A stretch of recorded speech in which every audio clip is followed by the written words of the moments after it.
Credo Voices, the podcast where we bring you inspiring stories of ordinary people doing extraordinary things. I'm your host, Awele Okibo, the CEO of Credo Advisory. According to UN Women, only 28 women serve as heads of state or government as of January 2024. Women are denied. They are neglected, even in the developed countries. At this rate, gender equality in the highest positions of power will not be reached for another 130 years. The data consistently demonstrates that women are underrepresented at all levels of decision-making worldwide, and that achieving gender parity in politics is way off. Empowering women in leadership is not just about fairness. Will not be lectured about sexism and misogyny by this man. It's essential for creating more inclusive and effective governance systems. Credo Voices travels to France, where our guest, Alice Apostoly, is championing a paradigm shift towards gender representation in geopolitics. Through her organization, l'Institut du Genre en Géopolitique, the Gender and Geopolitics Institute, she's advancing Sustainable Development Goal 5, gender equality. Headquartered in Paris, Alice manages over 70 volunteers advocating for gender-focused policies and gender inclusion in government. Let's listen and be inspired.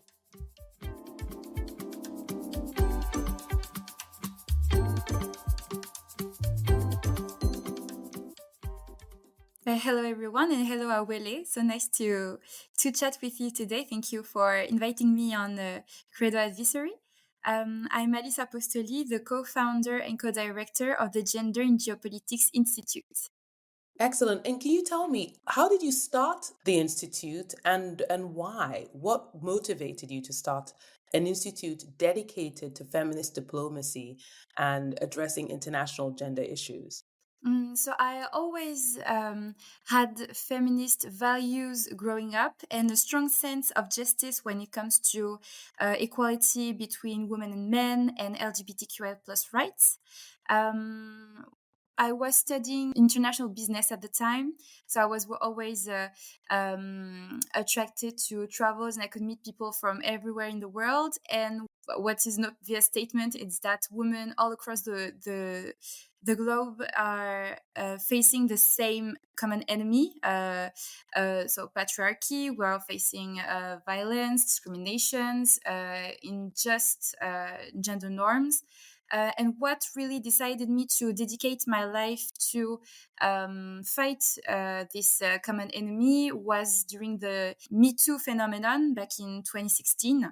I lost sense of what I was studying back then. I didn't really make an impact doing marketing. At least that's what I thought, because then I met some incredible women that were working on, creating new narratives for gender equality and so on. But at that time, I knew it wasn't for me. And I joined a school and got my master's degree in geopolitics and foresight studies. And I met Deborah Rouache, with whom I co-founded the Gender and Geopolitics Institute. We were both wanted to work on research and international relations, but taking into account how gender is a spark of collaboration or a distance between two states. But unfortunately, at that time, there wasn't any institutions or think tanks that was doing what we wanted to do. So we decided to create it. So that's how it all began. And in creating it, can you just tell us a little bit more about what are the core initiatives that the Institute is focusing on? What we're focusing ever since our beginning was feminist foreign policy, which is a notion that was introduced back in 2014 by a Swedish Ministry of Foreign Affairs, Margot Wallström. This is the idea that a country that values gender equality must be able to promote it and to implement solutions to fight it in its external affairs. Yes. which means that when it is important to have parity between, in terms of representation of ambassadors or diplomats or staff, it means defending women's rights and LGBTQI plus rights in resolutions, in debates, in new policies, in treaties. So this is a fight that is being led not only at a national level, but also at international arenas. Yes. Now, let me share some data with you. According to UN Women, 26% of women aged 15 and older have been subjected to intimate partner violence. Can you share how does your work at the Institute help mitigate this? So, yes, you are working on ensuring there's female representation, and there's inclusivity in these different geopolitical spheres.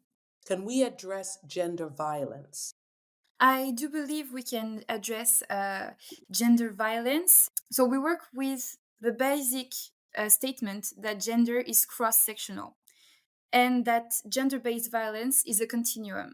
So we analyze the gendered impacts of global challenges and global transition, for example, the digital transition, climate change, war, economics, and all of those social, political, cultural phenomenon are exacerbating or continuing the course of violence against women and LGBTQI plus people that are rooted in patriarchal dynamics. Yes. For example, so we researched, we studied the mechanism behind those impacts, and we try to foresee possible consequences of global news, and we draft recommendations and solutions to prevent, fight, or sentence this violence. And then we advocate to political personalities, national or regional institutions, even international institutions, on how we can implement those recommendations to fight GBV. For example, we just released a report on how to fight masculinist discourses online, targeting the European Union and its member states. And basically, we are issuing concrete recommendations, there's 40 of them, on how to concretely prevent online violence and mostly how to sentence this violence in online spaces, because the violence that is right now online is rooted in the same essence that the violence that is happening in real life. That is very interesting, Alice, and very apt, because we're already seeing an increase in mental health challenges from especially young girls when they're addressing on cyberbullying. There's a lot of there's a lot of negativity when women in different spheres are able are taking a position on a particular issue, and then the backlash against these women, the bullying and the discrimination is so clear, and it prevents women from even wanting to be in these roles. It stops girls from aspiring to be politicians or to be policymakers or just to be visible figures because of that online discrimination. Can you share a little bit more? Well, to keep on talking about what you were saying, I think this is a democracy issue. When you have the population that is scared to speak up, that is prevented to access certain positions of power, this is where democracy ceases to exist. And this is where public policies or programs lack gender mainstreaming, which means that it lacks the integration of women's specific needs or the possible impact on gender equality, women or LGBTQI plus people. Because if we only have men in positions of power, we only have men-made and men-designed policies that just excludes everybody else. Yes. And then can you share a little bit about who you're partnering with? You mentioned you working with, government and trying to draft policy.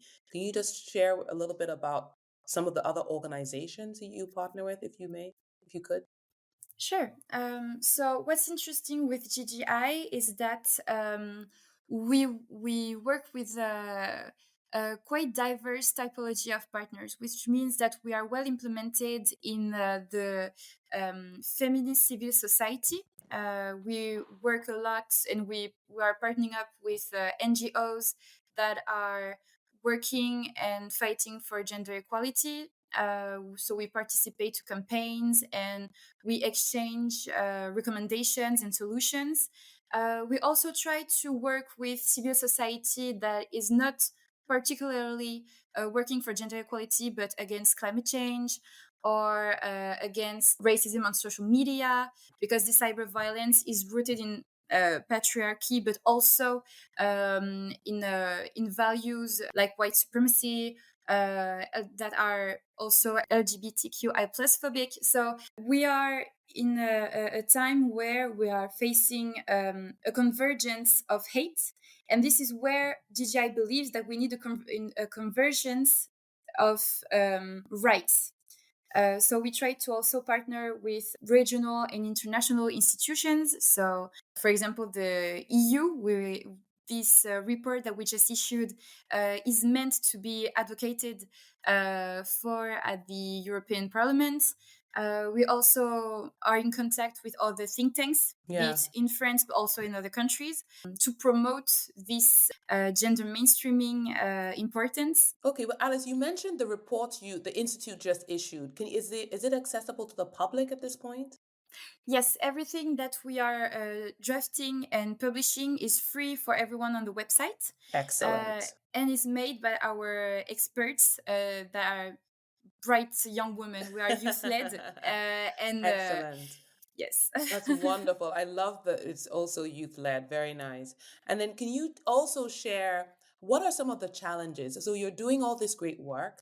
You're working across different stakeholder groups. You're working with government, the EU. You're working within the community, civil society organizations. What are some of the challenges? What makes it difficult to do what you do? So obviously, I think the main problem would be money. We are providing this work of research and advocacy as volunteers for now, so that quite limits us on our impact. If we could do it full time, how big of a potential we have is wasted because we have to lead our own lives on the side. We have to, Yes. we have a rent to Wow. pay. We Of have, course. so it's always difficult. And we share the same observation with other youth-led organizations that we are so underfunded for all the work that we are doing. Yes. And the thing is, with other youth-led organizations, we are more ambitious. We are less tempted to fall in consensual discourses. We really try to be disruptive.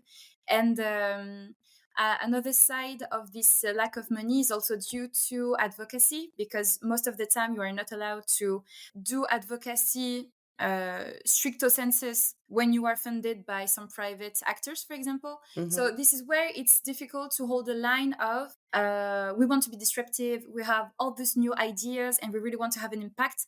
And on the other side, if you want to have the money to have most of its impact, we have to play the game. And so it's quite difficult to change the rules of a game that you have to play. Yes, I completely understand. And Alice, in my experience, I see that a lot of times initiatives that are focused on gender, on trying to empower and trying to foster inclusivity, they're often underfunded. It's very difficult finding money for that. And I completely understand having to balance that, trying to be disruptive, but also aware that you can't lose your funding and having to align to the funding requirements. So this leads me to my next question. How do you advocate for, gender parity in and equality in the spaces, for instance, within government? So you mentioned you're working closely with the EU. Is there a way that you can have a critical mass of people? Maybe it's working with schools, signing petitions. Are there any other strategies or tools that you utilize in trying to ensure that we have enough women in these positions in government? Yeah. So you've sent the report. The report could end up, just on someone's desk and not necessarily having any kind of movement afterwards. So can you share some other ways that the Institute has been trying to ensure that there's inclusivity within government and in politics? So we don't necessarily work with schools for now. What we would like to do when we have the time and the funds would be Yes, and the to funds. create, That's important. And the yes, funds. mostly the funds. We would love to have some kind of toolkit formation for geopolitics students on gender mainstreaming, on the history of feminism in multilateralism. Oh, Um, nice. Yes, this that is sounds something that very would nice. exactly. This is the diplomats or the task officers of the UN of tomorrow. So Yes. as soon as they are aware and yeah, just at least aware that those tools for gender mainstreaming and the importance of gender mainstreaming is, the easier it will get in the future to have policies that are inclusive. So that is something we would love to do when given the chance. Yes. Other side is that we have worked with over 200 young women through GGI, so which means that they were volunteers in research or um, uh, awareness campaigns or communications as well. And throughout the years, we have mobilized, I think it was 250 young women. Those young women who were students at the time, like as we were 3 or 2 years ago, they are now working at the European Union. They are working with some parliamentarians in France or Very in other nice. countries. They Oh, are in NGOs and they are disseminated. Some are in Belgium, some are in Cameroon, oh, some are in I don't know, Germany, mostly in France, I have yes. to admit. But our network is starting to grow, and those women are convinced, they are advocates for gender mainstreaming, and they are advocating in their own spaces. And what is great is that, for example, for this our latest report, we have a lot of messages saying, "Oh, I forwarded it to my team at the OECD. Oh, I Yes. forwarded it to the parliamentarian I'm working with." And this is where I believe in sorority and in multilateralism in some way, because we believe that if everyone is true and dedicated to human rights and gender equality, this is where we can make a change. So Absolutely. at Yeah. first, with working at GI, I thought, oh, we're gonna have an impact because we make research. But at the end of the day, it's because we have a team, it's because we work together that we have an impact on the research that we were doing. L'Institut du Genre en Géopolitique, under Alice's stewardship, has mobilized over 250 young women, empowering them to become change agents in their communities and beyond. Alice also shares insights from her participation at the 2023 Conference on Youth Empowerment in Climate Change, further illustrating the intersectionality of gender in global issues. And it sounds to me, at least, that you already have a growing, movement of advocates, women who have who've been a part of what you're doing, who've gone through the institute, and they're now in quite strategic locations. So if you can get a critical mass of these women in those roles in different countries, then slowly it's you'll have a ripple effect where you have a real wave of change. And so you mentioned female advocates. Can you share your thoughts on having male advocates? And if you do. So we do have male advocates. We are open to have male volunteers. We just don't have a plethora of of applications. But the male passing volunteers that we have are convinced as well and very dedicated to gender equality and Yes. LGBTQI plus rights. They are also working in NGOs or Yes. in institutions, and basically they do have the same impacts as of their volunteers or they are very active and very ambitious as well. We all have this thought that, oh, we can do this by doing this campaign. We can contact this, and we can have meetings with this parliamentarian or maybe this minister. Like everyone is different and everyone has different energies. So I think having male volunteers is an asset for Yes, GGI. Yeah. yes, and I'm really happy to hear that, because a lot of time gender work, while it's focused on women, it's going to be even more challenging without male partners. And you can have some very strong, effective male champions who really believe the mission and can help achieve it. And part of what I think, part of driving that change is changing mindset. The minds of men have to be changed. So you can't Yes. change it with just only women. So I love that you guys are already working with like-minded men to try and achieve your goal. I think that's excellent. And there are also international networks that are focusing on masculinity and how to educate boys in to gender equality. And there is this work of research and advocacy that is being done by men, actually. And I think Oh, it's really? very, Interesting. yes. And it's very empowering to Empowering. think that not only are we not alone fighting for gender equality, but there are also thousands of women and there are also thousands of men that are agreeing that there is something wrong with how we are raised, men and Yes, women, because women also play the absolutely. game sometimes. Yes. I think we are mainly educated to look a certain way and do certain things and complying to certain norms. So it's great to have consequent group of people that Yes. are putting it into question and that are willing to change how we were educated and how we are consuming media and so on. It's very interesting, and it's so insidious that there are so much things to do. When you put those gender lens, it's so difficult to put them off. Yes. And Yeah, this is something that is quite difficult when you are an activist, is that when you consume a piece of media, you cannot help but to think, oof, that was not very feminist of this character. You see, absolutely, and at least the challenge also is it's hard to change behavior, and but even harder to change like a mindset. We're all socialized a certain way. Some cultures differently, some, Mm, depending on the demographics, the age. So it's there's a reset that needs to happen of how we think and how we address gender, and that exactly. reset must be done in collaboration with male partners. Yeah. Yes. Now, I agree. you were in Denmark recently. You were there for the conference on youth empowerment in climate change. Alice, Yes. tell me how this ties into your work and what were some of the outcomes?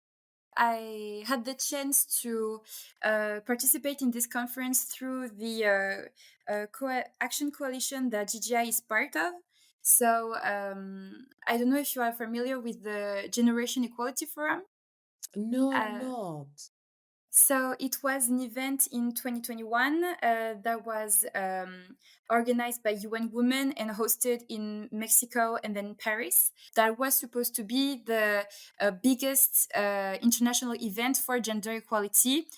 In echo of the conference of Beijing in 1995. So Okay. it was supposed to be this huge assembly of nations, but also corporations, activists. There were a coalition, there were a group, advisory group only made of youth leaders for gender equality. So it was a multi-stakeholder event that raised up to for $40 billion of commitments for gender equality in 6 different themes.